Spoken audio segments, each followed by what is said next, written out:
Hélène Leclerc, Louis Bernard, merci d'être là. On a entendu vos noms récemment beaucoup pour le travail fait pour avoir un espace René Lévesque à New Carlisle. Mais vous avez fait d'autres bons et mauvais coups avant ça. Vous vous connaissez depuis longtemps. Vous êtes un couple depuis plus de 15 ans, ou bientôt 15 ans. Mais avant ça, vous avez travaillé longtemps ensemble. Ça a commencé à Québec. Vous avez travaillé en médecine ensemble, je crois. Et là, je vous relancerai la question. Je ne sais pas qui va vouloir se lancer en premier, mais vous avez travaillé dans la même université. Vous avez travaillé à une époque à réformer, en fait, comment vous appelez ça tantôt, à réformer le programme de médecine. C'était quoi vos belles années à l'université? Bien, je vais vous dire, vu que Louis tousse, je vais vous dire que Louis, il est pédiatre et formé en médecine sociale et préventive et professeur à la faculté de médecine à l'Université Laval. Et puis moi, je suis médecin et formé en pédagogie médicale. Donc, on a tous les deux un profil un peu de contestataire dans un système habituellement bien assis. Et on a eu la chance d'être... On était collègues pendant toute notre vie professionnelle. Et puis, pendant 4 ans, on a été tous les deux très impliqués dans une réforme des études à l'Université Laval, des études en médecine. Et je vais passer la parole à lui. Oui, j'ai été personnellement le vice-doyen à l'enseignement, donc le responsable du cours de médecine à l'Université Laval. Hélène était, elle, en pédagogie, comme elle dit, donc plus là pour nous aider du côté approche pédagogique en médecine pour montrer aux étudiants en médecine, les amener à être bien formés. Et c'est comme ça qu'on a, dans les années 84, 85, dans ces années-là, on a amené à l'Université Laval une formation médicale qu'on disait axée sur la résolution de problèmes.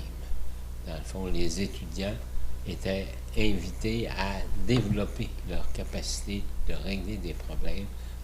On leur donnait des problèmes, des cas. Alors, vous étiez amené à réfléchir comment il fallait procéder. Oui, comment les futurs médecins devaient procéder, parce qu'ils procédaient comment avant? Alors, comme on parle de pédagogie, je vais reprendre le micro. Vous pouvez tousser, M. Louis Bernard. C'est qu'au fond, c'était assez révolutionnaire à l'époque. On n'était pas les seuls à faire ça, mais c'était assez révolutionnaire. C'est que au lieu d'avoir un programme où on apprenait plein de choses sans très bien comprendre à quoi ça allait servir, on mettait les étudiants en situation d'essayer de résoudre des problèmes cliniques et de réaliser tout ce qu'ils devaient aller chercher pour comprendre ce qu'ils étaient en train d'apprendre. Donc, c'est un revirement complètement de la proposition. Dans le premier cas, ça s'appelle l'apprentissage centré sur le professeur, c'est-à-dire je dis tout ce que je sais et vous allez vous débrouiller avec, alors que l'autre est un apprentissage centré sur l'étudiant. C'est que j'essaie de comprendre, je me débrouille avec ce que je sais, j'identifie qu'est-ce qui me manque, on m'aide un peu dans ma démarche, puis quand je vais aller apprendre des sciences fondamentales, je vais savoir pourquoi je les apprends. Mais pourquoi c'est fondamentalement pourquoi ça. On voulait changer le profil du médecin? Parce qu'il n'était pas assez près de leurs patients? Non, c'est pas de cet ordre-là. C'est-à-dire qu'il y avait aussi des réformes sur l'approche du patient, qui était un autre volet de la réforme, mais qui a toujours été un souci dans les facultés de médecine, qu'on le croit ou qu'on le veuille le savoir ou non, c'est de transformer la relation médecin-patient. Ça, c'est une chose. Nous, on vous parle vraiment de la formation des médecins, la formation initiale des médecins, le but étant là-dedans de leur apprendre à être autonomes dans leur vie professionnelle pour aller chercher de l'information, pour s'améliorer. C'est de donner aux gens des outils pour être constamment des gens curieux et qui vont prendre les moyens pour satisfaire leur curiosité. La relation médecin-patient et l'approche du médecin, ça a été plutôt une autre époque et pour lequel le Québec a été leader par rapport au Canada. Je ne veux pas faire de politique, mais c'est vrai. C'est la médecine familiale. Puis Louis, s'il veut vous en parler, ça va vous intéresser. La formation, oui. La formation. Elle a transféré le droit de parole. C'est bon, hein? Mais la formation en médecine familiale, c'était justement, moi, dans mon temps, on faisait ce qu'on appelait un internat rotatoire. C'est-à-dire qu'on faisait des stages dans différents domaines, obstétrique, pédiatrie, chirurgie, psychiatrie. On faisait un internat d'1 an et on était préparés pour aller faire de la pratique. Générale. Alors, la médecine familiale, on s'est dit non, c'est pas tout à fait vrai. On n'a peut-être pas besoin de faire des stages poussés en chirurgie pour faire de la médecine générale. On doit, par contre, être amené à voir les problèmes de la famille, les problèmes de l'individu placé dans son environnement social, en le fond, pour comprendre comme il faut le problème. Donc, c'est beaucoup plus un problème, justement, pas un problème, mais une formation qui amène à comprendre l'autre qui vient de voir, comprendre ses problèmes et essayer de trouver la solution, en fait, à ce problème-là avec lui. Alors, ça, on parle des années 90, là. On parle des années... Médecine familiale, c'est avant ça. Avant ça. Okay. Ça a été dans les années 80 et même avant. 70, 80, ouais. Alors, comment ça, on a eu une chute de médecine familiale, là, qu'on est encore dedans? Comment ça que ça a désintéressé? Je ne veux pas vous décourager, madame, mais si vous explorez tous les volets de la médecine, vous n'allez pas revenir à votre proposition principale. Ben non, je sais bien, ça pourrait être un autre sujet parce que vous ouvrez des portes tellement grandes. Mais il reste que c'est, dans le fond, ce qu'on a fait, le mouvement a été pris en médecine familiale, comme dit Hélène, au Québec, et maintenant, c'est à travers le Canada. À travers le Canada. Et alors, il y a vraiment ce volet-là. Du côté accessibilité et nombre, mais il y a eu des réactions à ça aussi. Et les médecins spécialistes ont développé leur créneau, sont devenus des pointus. Je m'excuse, là, mais c'est des gens qui voient juste... Sectorisés. C'est très, très sectorisé. Et qui, de ce côté-là, se comportent vraiment en consultant, mais sans parler beaucoup souvent avec les patients. Et sans globaliser le problème. Ouais. Et de ce côté-là, on minimise, et à l'heure actuelle, c'est le problème, là, dans la réforme de santé qu'on est en train d'essayer de faire, qui n'est pas une réforme, mais une déforme.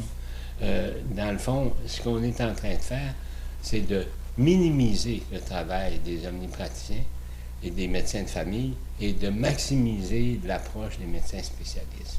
Et l'approche des médecins spécialistes, malheureusement, dans plusieurs des spécialités poussées, c'est une approche de technicien, en fait, qui fait sa technique et qui ne veut pas comprendre le reste souvent.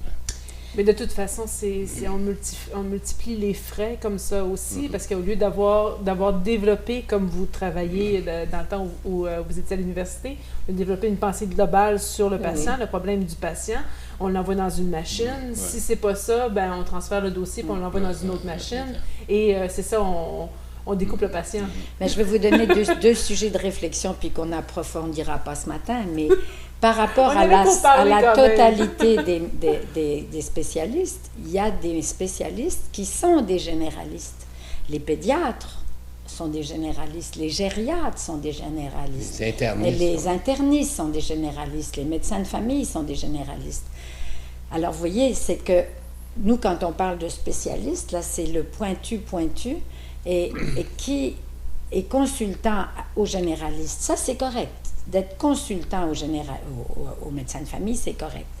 Mais quelquefois, vous remarquerez qu'il y a une publicité qui vient de sortir actuellement où on voit un spécialiste qui dit à son patient « J'ai une mauvaise nouvelle à vous annoncer et on va le faire ensemble ». Je dois vous dire qu'il y a des spécialistes qui sont d'excellents médecins et dans la relation médecin-malade, mais en général, ce n'est pas le spécialiste qui accompagne un malade pendant 18 mois pour s'en aller à l'autre bout de sa vie. C'est une fausse représentation, c'est pas de même que ça se passe. Et c'est une publicité de la Fédération des médecins spécialistes du Québec. Eh bien, voilà. Hein, on est quand même parti de l'Université Laval où est-ce que vous travaillez à des programmes et on est dans l'actualité. Et c'est ce que je trouve vraiment intéressant de vous rencontrer. C'est que vous êtes des gens à la retraite et vous ne l'êtes pas du tout. Non. Vous êtes curieux sur bien des sujets et moi-même, je suis la première surprise à prendre autant de temps peut-être à parler de médecine, mais ça nous intéresse, ça nous touche tous. C'est un problème de société. Ouais. Mais moi, personnellement, je vous ai connu en culture.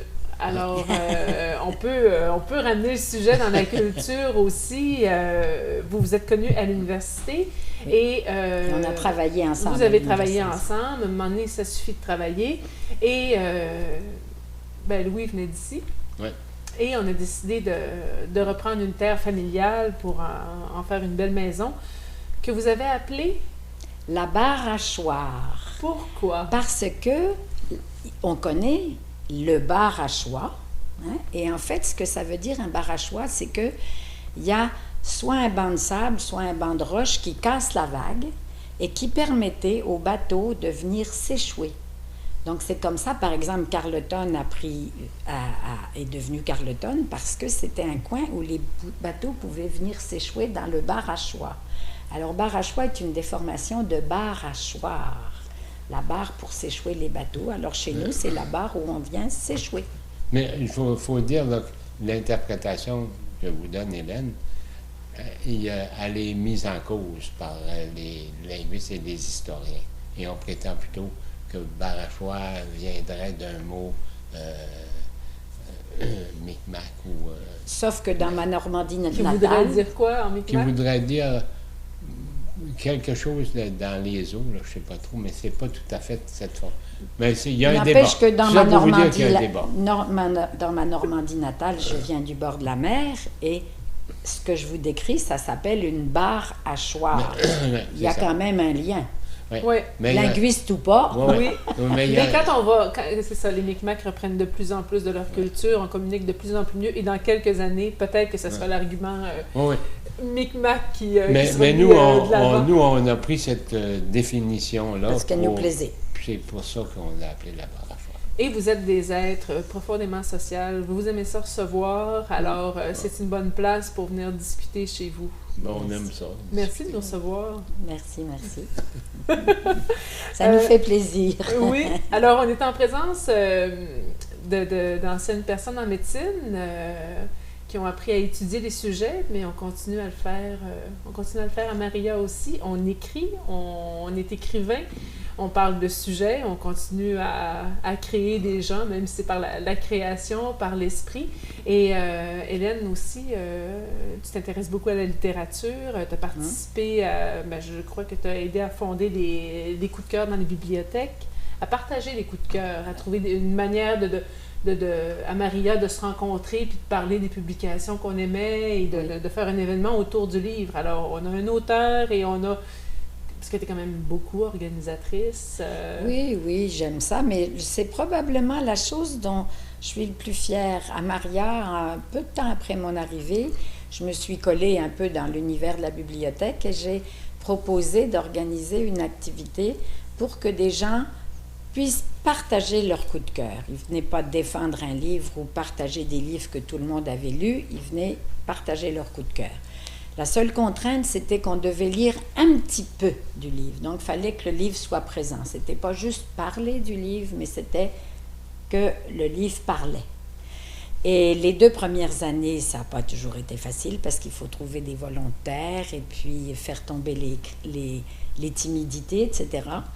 Mais après 4 ans, ça a pris son régime de croisière et maintenant, j'ai passé la main. Il y a 2 personnes qui ont pris le relais et il y a à peu près à chaque rencontre une trentaine de personnes. Ça a été fait seulement à Maria. Si d'autres bibliothèques veulent le faire, je suis prête à aller leur rencontrer pour leur expliquer comment ça marche et comment ça a bien marché. Alors, l'écriture, l'univers du livre est encore une passion connexe que vous avez. Est-ce que Hélène intervient dans le processus d'écriture, Louis? Pas dans le processus d'écriture. Mais comme, comment dire, comme première réactrice, elle réagit, elle va me faire des commentaires et moi, je vais reprendre ça dans mon écriture. Je dirais que, bien sûr, on a des bonnes discussions sur des formules, des façons d'écrire, des choses du genre. Mais ça fait partie de l'enrichissement de l'un et de l'autre dans nos écritures. Je vais vous donner un exemple. Louis, il écrit comme on n'ose plus écrire. Il a une écriture extrêmement abondante, enfin chaleureuse, avec beaucoup de qualificatifs. Alors, généralement, je lui coupe un qualificatif. C'est pas un règlement, mais c'est assez général. Alors, autant tu peux critiquer dans le contenu que dans la forme. Puis Okay. après, il fait ce qu'il veut. Je fais ma critique sans me limiter, puis Louis fait ce qu'il veut après. Une complémentarité dans le travail, dans l'écriture. Vous avez fait des articles ensemble que vous avez signés ensemble aussi. Pour quelle revue? Pour la revue Gaspésie. Et vous parliez de quel sujet pour que ça vous passionne et les signer ensemble? On a fait, j'en ai fait moi sur les guittés, justement, la noune, sur l'hôtellerie en Gaspésie, sur les arpenteurs, avec les... Là, tu es en train d'en faire un sur les cornettes. Les cornettes disponibles sur le marché québécois. J'ai appelé ça le tour de Gaspésie en cornette. Mais il faut trouver le joint. Ouais. Il y a beaucoup de cornettes. Puis c'est quoi les sujets que vous avez écrits ensemble? Mais je pense que celui, surtout des arpenteurs. Puis les hôtels aussi, oui. Alors, mais j'oublie. Là, c'est parce que les guittés de Maria ont été à la source de beaucoup de l'hôtellerie de base en Gaspésie. Les débuts de l'hôtellerie. Ah, on vous en apprend encore une. Hein? Ben, je connaissais l'hôtel Guité là, pour en avoir parlé dans un spectacle historique. Là, ouais. Et vous avez quand même vos champs d'expertise, chacun de votre côté. Tu étais conseiller municipal, conseiller à l'hôpital. Je suis le conseil d'administration de l'hôpital, oui. Oui. Hélène, tu étais sur des CA de ton côté, CA de la Marina, CA de la coopérative IGA. Ça, c'est actuellement, oui. Oui. Et est-ce que vous êtes capable de garder vos ces comités-là, votre travail chacun dans votre coin ou... Ah non, ça non, manque non. pas le coup. Non, il y en a un qui siège, mais ça fait partie de nos échanges et de se donner mutuellement des idées. Quelquefois, il veut que je vende une idée, mais là, j'y arrive pas. Mais Louis a été aussi sur le CA du Musée de la Gaspésie. Oui, on va y aller. Et évidemment, il y a de la route à faire, alors on faisait la route ensemble. Donc, sur la route, on jasait de ce qui s'en venait, puis quand on revenait, on jasait de ce qui s'était passé sur le CA.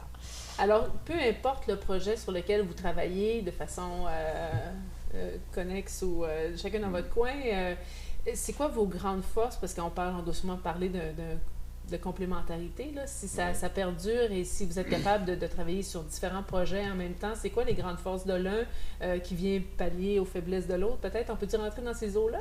Oui. Moi, je vais vous dire, moi, comment je perçois ça. Puis ça, là, je prends l'exemple, encore une fois, de la médecine. Dans l'ensemble de nos projets, je vous dirais que Hélène est plutôt d'un type chirurgical. C'est-à-dire que... c'est qu'elle va agir rapidement sur telle affaire. Oui. Tandis que moi, j'ai une approche peut-être un petit peu plus médicale, étant pédiatre de formation, et j'ai tendance à dire, ben là, on va regarder, on va faire ci, on va faire ça. Alors, on se complète de ce côté-là. Hélène peut avoir l'impression, de temps en temps, de me pousser, puis moi, j'ai aussi, de temps en temps, l'impression de devoir un peu la ralentir. OK. Alors, on a un coureur de fond et une sprinteuse, peut-être. Oui, ou plutôt un plus réfléchi et moi, plus active, organisatrice. C'est très intéressant ce qu'il vient de dire parce que je viens de réaliser que quand je suis rentrée en médecine, je voulais être chirurgien. Puis j'ai dérivé, non pas parce que j'ai échoué en chirurgie, c'est pas ça, c'est qu'à un moment donné, je me suis rendu compte que c'était plus la réflexion, le diagnostic clinique qui m'intéressait et pas tellement la technique. Mais quand je suis rentrée en médecine, je voulais être chirurgien. Et pour compléter ce que Louis dit, quelquefois, je le pousse, il le ressent, puis quelquefois, il me freine, je le ressens. Puis, quelquefois, ça donne lieu à une bonne mise au point. Puis,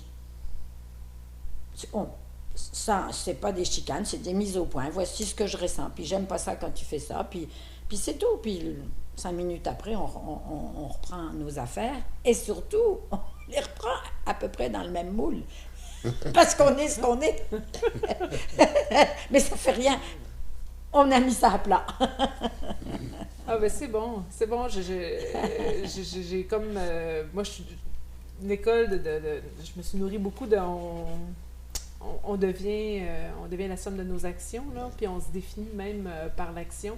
Et il faut que je la plug, c'est plus fort que moi. Je me suis dit, je m'en vais interroger un couple, je vais les rencontrer parce qu'ils font ils sont en action, ils font des choses ensemble. Et ça me ramenait à Simone et à Jean-Paul qui préconisaient aussi cette histoire-là de on se définit dans l'action. Vous en avez fait une super bonne qui n'est pas finie. Vous relevez vos manches constamment, vous vous impliquez. L'espace René Lévesque va donner quelque chose à la région, va donner quelque chose à un petit village qui a besoin d'être revitalisé aussi. On parle bien sûr d'un homme extraordinaire. On peut-tu en parler de l'espace René Lévesque? Certainement. Vous êtes rendu où là, dans le projet? Je te laisse l'historique et tu me laisses le projet. Ben, en fait, rapidement, pour faire l'histoire, le projet d'espace René Lévesque a commencé par un groupe d'anciens collègues de M. Lévesque, notamment M. Gourdeau, qui a été avec M. Lévesque dès le début, quand il était ministre des Ressources naturelles ou des Richesses naturelles dans le gouvernement Lesage. Et ce M. Gourdeau a toujours suivi M. Lévesque, et comme plusieurs autres, et à un moment donné, ils se sont rendus compte que la maison natale de René Lévesque à New-Carmel était en décrépitude, puis qu'il n'y avait rien à faire avec ça. Puis ça les a comme stimulés pour dire on va faire une fondation pour sauver la maison René Lévesque. Et ça, c'était en 2009. Et ils ont fait cette fondation. Ils ont essayé d'acheter la maison et de faire quelque chose avec la maison. Ils ont rapidement se sont rendus compte qu'ils ne pouvaient rien faire avec le propriétaire actuel. Donc, ils ont rapidement décidé de garder la fondation qui était comme telle, mais de changer son objectif et plutôt que de s'occuper de la maison, de faire plutôt un site commémoratif à New-Carlisle à la mémoire de René Lévesque. C'est un peu comme ça qu'on a développé, commencé le projet.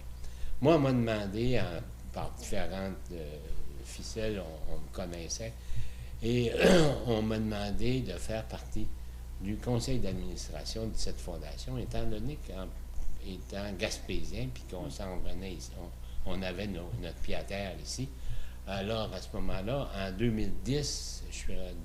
2010, oui. Je suis rentré, à la fin 2010, je suis rentré sur le conseil d'administration. Et j'ai travaillé avec M. Gourdeau qui venait ici, qui arrêtait ici quand il descendait à New-Carlisle. Mais M. Gourdeau est tombé malade en 2012 et est décédé au mois de juillet. Moi, je l'ai remplacé comme président en juillet 2012 et on a continué un peu dans la même idée de faire ce site commémoratif, mais on a décidé de le préciser et M. Gourdeau avait ses idées, mais qui n'étaient peut-être pas dans le temps acceptable beaucoup pour la région. Et on a plutôt fait définir le centre comme on le voulait, et là, nous vous le présenter tantôt, et on a maintenant un plan accepté qui va donner quelque chose d'intéressant comme site muséal et touristique. Là, dans le Ça fond, s'appelle un site d'interprétation. Un site d'interprétation. Et ce site-là, dans le fond, on veut le mettre en place, et si on regarde l'évolution de notre dossier, on devrait être bon pour, en 2016, le compléter pour pouvoir l'ouvrir pour la saison de 2017. Mais c'est un site quand même qui va nous coûter, pour la réalisation, à peu près 2 100 000, et qui nous a amené aussi, dans le moment, à faire quand même des investissements de l'ordre de proche de 700 000 qui sont déjà faits.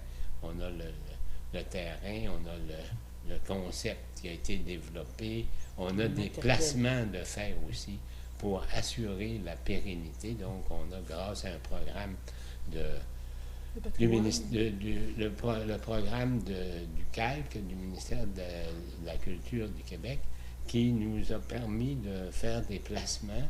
On a dans le moment des placements qui sont de l'ordre de près de 400 000 placés à long terme pour assurer la pérennité du site. Puis ça, c'est dans le fond, il nous reste des gros montants à aller chercher, mais on a déjà de très bonnes contributions d'Hydro-Québec, de Québécois, du Mouvement des Jardins, de Power Corporation, des gros donateurs, et qui nous ont donné, on a dans le moment de près de 600 000 ou 700 de ramasser.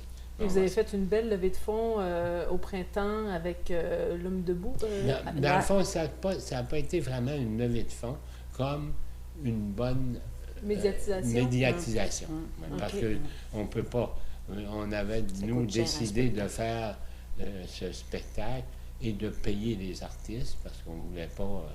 On voulait que ça soit vraiment une prise en main par la population. Et je pense que de ce côté-là, ça a été très bien réussi.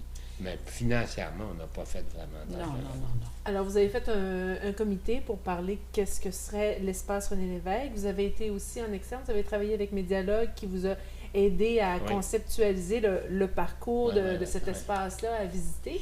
On parle d'espace parce que c'est à l'extérieur. Oui.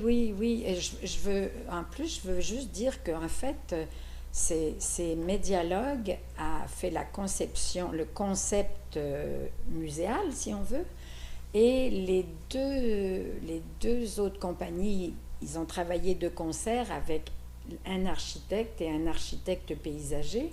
L'architecte paysager, il est à Québec, mais c'est un ado de New Carlisle. Et l'architecte bâtiment, là, qui a fait la conception